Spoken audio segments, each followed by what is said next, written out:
Hello, Sagittarius Collective, Sun, Moon, and Rising. Ako po si James. Kamusta po kayo? Welcome to James Tarot PH. Diretso na po tayo sa inyong weekly reading for Feb 17 to Feb 23. Kunin nyo lang po yung makaka-resonate kayo and leave the rest po. Huwag nyo pong problemahin yung mga hindi akma sa inyong life today and use po your intuition so that makuha nyo po yung akmang messages for your life sa panahon na ito. And thank you nga po pala sa mga nag-like, nag-share at saka nag-subscribe, and most especially sa mga hindi po nag-skip ng ads. Maraming salamat po sa inyong generosity and support sa ating channel. Okay, Sagittarius, at the center of your reading we have the Ace of Wands. In the area of what you want, you have the Four of Swords. In the area of what you need, you have the Temperance card. Beautiful. In the area of your recent past, you have the Three of Swords. In the area of your near future, you have the Queen of Cups. In the area of your challenge this week, you have the Five of Cups. In the area of your fortune, you have the Magician. Wow! Fortune yan. In the area of your advice from the Divine, you have the Empress card. At the Queen of Pentacles. Beautiful. Ang ganda ng reading mo today. Fairness. And your outcome this week, Sagittarius, you have the Four of Wands. Wow, victory, celebration. Congratulations. At the bottom of your deck, Sagittarius, you have the Ten of Wands. Burden, pagod na pagod ka na sa mga responsibilities mo, sa mga bagahe sa iyong back. You've been overworked, underpaid, underappreciated, hindi pinapahalagahan, hindi kinikilala yung mga sakripisyo mo at pagod mo, you're taken for granted. I'm seeing for others, especially OFW na nasa abroad, na parang lagi na lang nakikipag-communicate sa iyo ang kamag-anak mo, lagi lang pera, hindi ka kinakamusta kung kamusta ka ba dyan, kung pagod ka na ba, kung ayos na ba tinitirahan mo, kung nakakain ka ba, For others, I'm seeing na pagod ka na sa relasyon na to, parang ikaw na lang ang nagbubuhat o nagdadala ng relasyon na yan. So, you're thinking, kaya mo pa ba? That is a question. That is the question dito sa iyong background, Sagittarius. Kaya mo pa ba ang mga burden at pasakit na yan?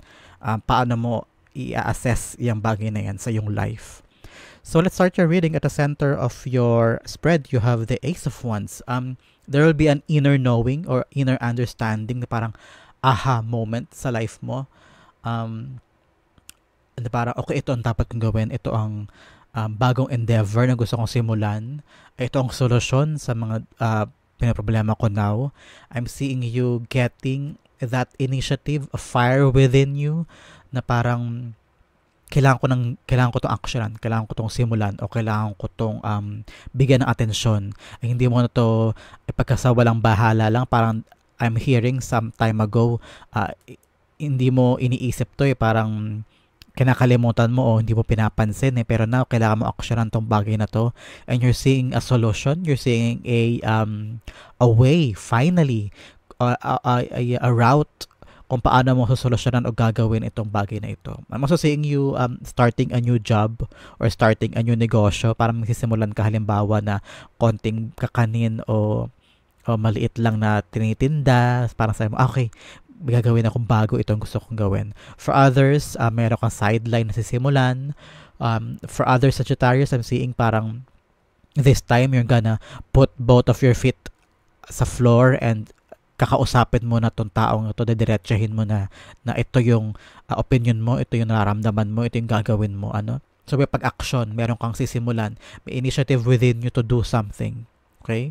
So, Ace of Wands is being clarified by the Queen of Cups. Magkatabi sila, Yung iyong today and your future, meron kang Queen of Cups, using your whole heart sa pag-action o paggawa ng mga bagay na gusto mong gawin now. I'm seeing you na matured ka na. You're nurturing. You have a very nurturing heart. Hindi ka na maapektuhan sa sinasabi ng iba, kung ano yung nilalaman ng puso mo, kung ano yung gusto mong simulan, kung ano yung tinitibok ng iyong puso. Yun ang gagawin mo, yun ang sasabihin mo, yun ang pamumutawin mo, hindi ba? I'm seeing also na hindi ka na affected sa kasabihin ng iba. I'm also seeing na you're happy in your own company. You are very confident and You are, I'm seeing na buo na yung isip at puso mo sa desisyon na ito. Akit po tayo sa iyong area of conscious and subconscious in the position of what you want. You want the Four of Swords. Gusto mo na talaga din matigil na to o magpahinga o ma-stop na tong problema na to. There is this baggage na dinadala mo and problema na naisip mo, probably utang or pag kailangan mga bayaran na bills or sitwasyon with your partner or with your family. Hindi mo alam kung saan ka kukuha ng pambayad sa ganito sa ganyan. So, you're thinking, pwede ba magpahinga muna? Gusto ko muna matulog. Gusto ko muna lumayo. Huwag mo na akong kausapin. Matigil na yung problema. Matigil na yung araw-araw na stress. You're praying hard. I'm hearing you're praying hard na mabigyan ka ng sagot, mabigyan ka ng solusyon sa mga bagay na gusto mong gawin. But since you have the Ace of Wands here, solution is coming. Solution is coming for you, Sagittarius. So the Four of Swords is being clarified by the Queen of Swords. Yes, parang you really want to just stop these people from manipulating you. You want these problems na wala ka ng time for BS, wala ka ng time para alam mo yung makiusap o maging mahinahon, parang gusto mo na siyang iputulin because Queen of Swords like doing things head on. Wala ka ng time para maging mahinhin, wala ka ng time para makiusap, wala ka ng time para magkaroon pa ng pleasantries. Parang you just want to be over and done with. Parang ganoon eh. You're open for other options, you're open for the future, you're open for a brand new idea, pero sa'yo parang wala ka ng time to listen for idiocy o wala ka ng time to listen for stupidity, Parang huwag nyo na akong lokohin, sabihin nyo na kung ano gusto nyo sabihin. I'm here, I'm doing the right things.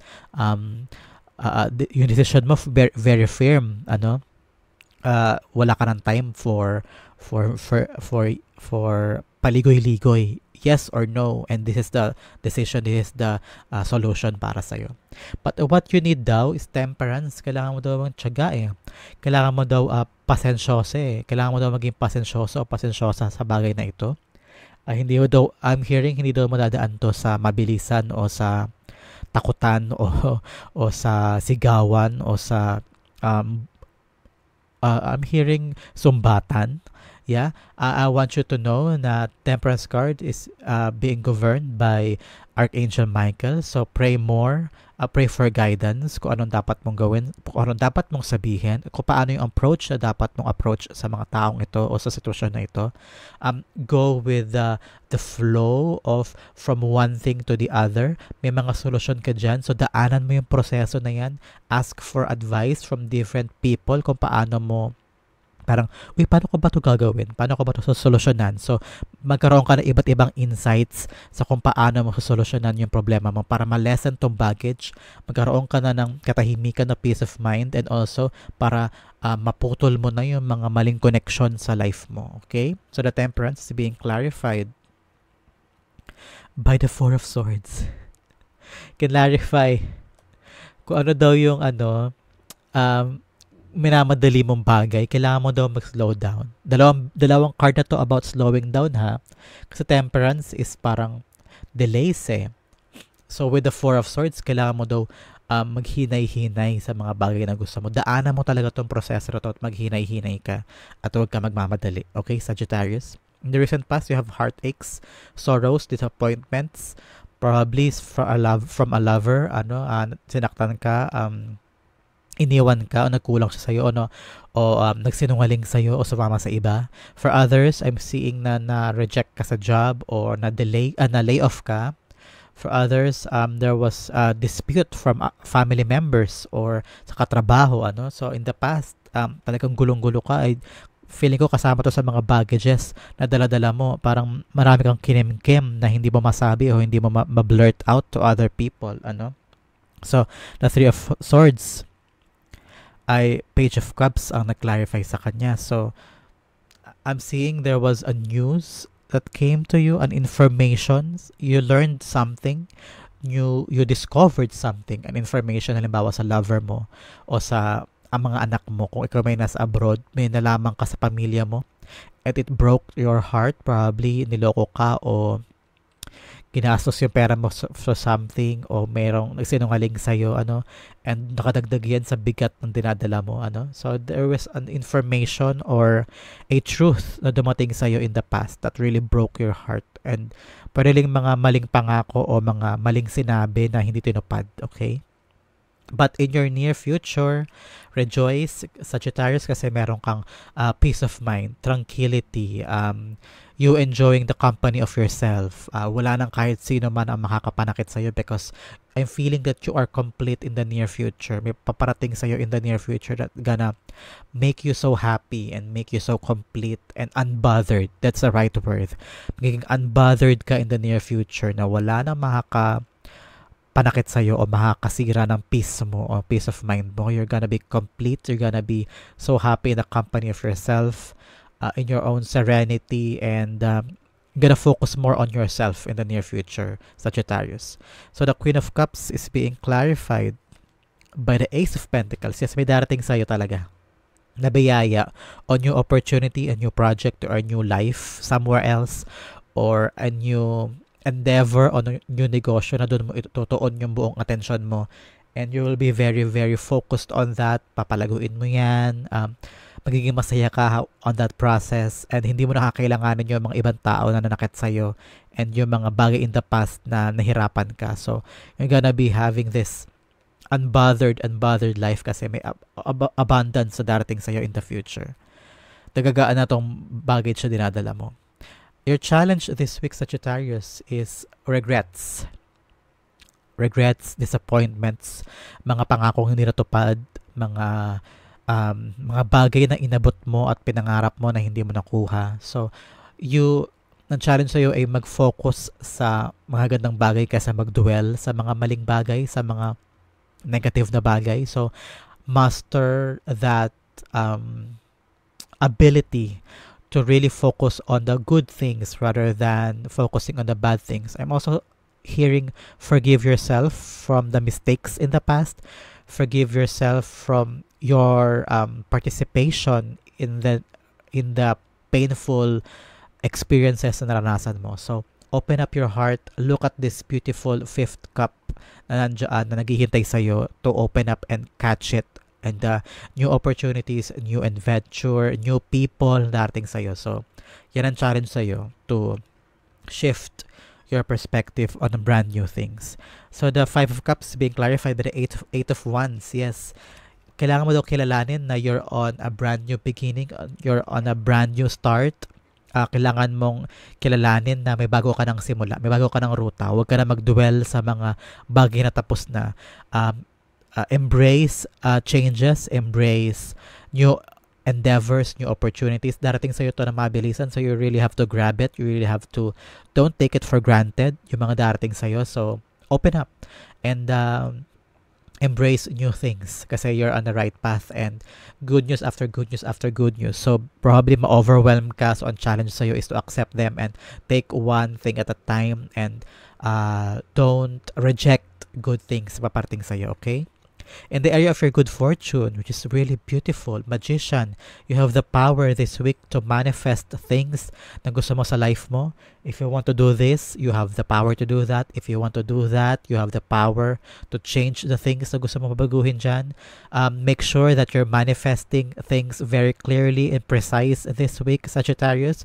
Dumaan tayo sa full moon ito nakaraan lang, so you have that enormous magical power to recreate and manifest yung mga dati mo pang hinihiling. Kaya mo yan gawin this week. You are the magician, you have the enormous talent and power to acquire the things na gusto mo. Kung gusto mo ng bagong job o approval on something, i-manifest mo yan, idasal mo yan, makukuha mo yan this week kasi nasa area siya ng good fortune. So the Magician is being clarified by the King of Pentacles. Yes, it's all about your endeavors sa kaperahan, kung new job ito or naghihintay ka ng tawag for approval or tawag dun sa mga tinrabaho mo in the past, kung kailangan ng requirements na darating na yung approval sa'yo. If you need to go on to auditions or applications, go for it kasi makukuha mo yan. Ito yung time for you to take actions on the things na gusto mong ma-acquire for your future. Whether having this retirement plan or going abroad, ito yung tamang panahon because everything that you're gonna do now with these manifestations and actions, it will affect your future kaperahan. Okay? So be practical, be analytical, um, be open to changes, be open to the challenges because kailangan mo lagpasan yun in order for you to get what you want, okay? In the area of your advices from the divine, you have the Empress and Queen of Pentacles. Kung ano daw yung tinatrabaho mo, nurture it, protect it, don't stop, don't hesitate, huwag kang panghinaan ng loob, don't be distracted. Kung ano daw itong binubuo mo because Empress is about giving birth to something. Pwedeng literal na nanganganak ka or literal na magkakaanak kayo o literal na meron kayong isisilang. So, you will be having this brand new life in your family, so in your circle. So nurture it, protect it, but for others, kung ano pa itong tinatrabaho ninyo, whether inaalagaan mong love life, nurture it, but for others, kung ito ay job application or a new endeavor or a new negosyo, palaguin mo yan, protektahan mo yan, and nurture it. You have the every talent and skills para alagaan yan. Hindi yan ibibigay sa'yo ni God yung blessing na yan kung hindi mo kaya, di ba? So, ang challenge sa'yo is to focus on that and huwag kang panghinaan ng loob. Work on the skills na kailangan mo so that mapalago mo ito at maalagaan mo. And just be receptive to failure. That's what I'm hearing. If there's a failure, do not be discouraged. Ipagpatuloy mo pa rin. Matututo ka sa failures na yan at makikita mo unti-unting lumalagot na bubuo tong bagay na gusto mong makuha. And you are the Queen of Pentacles. Everything you touch will be yayabong. Everything you touch will turn to gold at mapapalago mo, mapapalaki mo yan. Okay? So the Empress is being clarified by the Five of Wands. You're gonna win this. Kung ano mo itong binubuo mo, kahit ano pang sabihin ng ibang tao, gonna push through and get it, okay? The Queen of Pentacles is being clarified by the Six of Wands. Yes, victory. Ang ganda-ganda nitong advice sa'yo. You're gonna develop the things and you're gonna win it, you're gonna nurture it, and you're gonna be victorious on it. Wow, winning moment mo ito, Sagittarius. Kung ano mo itong inaalagaan mo, makukuha mo yan, makapalago mo, at you're gonna get the fruit of your labor. Kung yan ay negosyo, unti-unti mo mapapalago yan, everything will go smoothly, and makukuha mo yung earnings na makukuha mo dyan at target mo dyan. For jobs, you're gonna get that job, you're gonna get that good position with good environment, and you're gonna be victorious there at lalago ka dyan at aangat ka. So congratulations, mawawala na itong burden mo na to sa'yo. So bago tayo puntahan itong napakagandang outcome mo this week na Four of Wands celebration, let's have additional messages from the divine. First, you have number 44. 44 is about you are protected, you are guided by the above.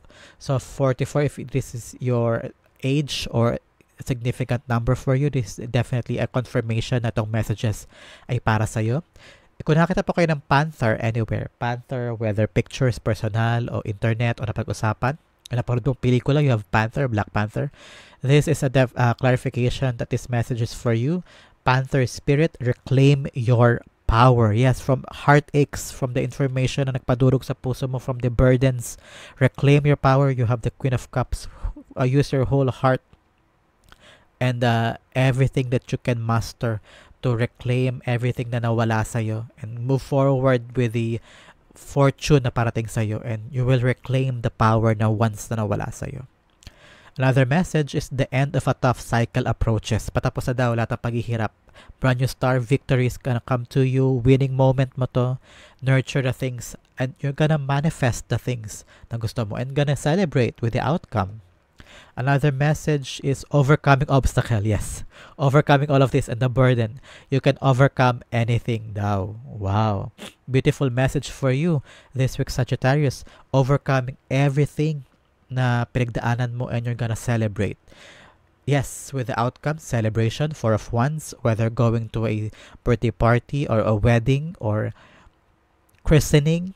Halimbawa, I'm also, because Four of Wands is also a crossing the threshold para tong finish line So may ma-accomplish ka this week, Sagittarius. So congratulations in advance. You worked hard for it. Ito yung destination mo this week. So kung ano man tong celebration na to, it's a fruit of your labor and a outcome of your hard work and dedication. So the Four of Wands being clarified by the Nine of Wands. Yes, outcome of your dedication, of your hard work. Nagtiyaga ka, naghirap ka, hindi ka sumuko. So now is the time to celebrate all your sacrifices and burdens na pinagdaanan mo.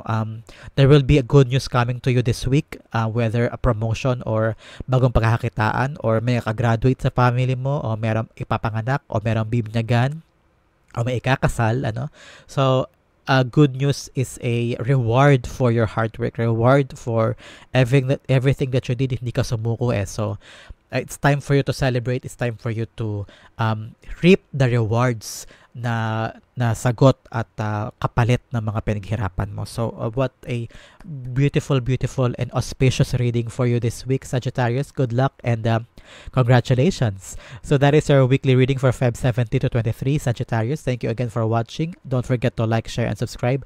Thank you again for not skipping the ads. Thank you for your generosity and support to this channel. See you again next time for your weekly reading. This has been James for James Starrer PH. God bless everybody.